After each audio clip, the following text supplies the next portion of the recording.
किया बाबा गुरु नानक देव जी कॉम्प्लेक्स करतारपुर में सांझी बैठक पंजाब दी के ज़ेर एहतमाम पंजाबी मुशायरे में पाकिस्तान और भारतीय पंजाबी शोरा ने शिरकत की। खवातीन ने रिवायती शायरी पर लुड्डी डाली और तालियां बजा बजा कर गीत गाए। बोला चो बोल शरीकां दे जोरा चो जोर जवानी दा बोला चो बोल शरीकां दे जोरा चो जोर जवानी दा मेहनत चो मेहनत हत्थां दी बन जा चो बन जे बेईमानी दा मेहनत चो मेहनत हत्थां दी बन जा चो बन जे बेईमानी दा वंडा चो वंड जमीना दी वंडा चो वंड जमीना दी और कई मर जांदे जरवाने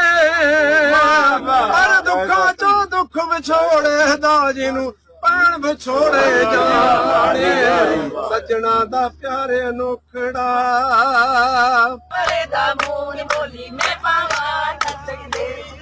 बोली में पावा न्यूज़ स्टूडियो से फिल वक्त इतना है। किसी भी खबर की तफसील के लिए आप विजिट कर सकते हैं हमारी वेबसाइट।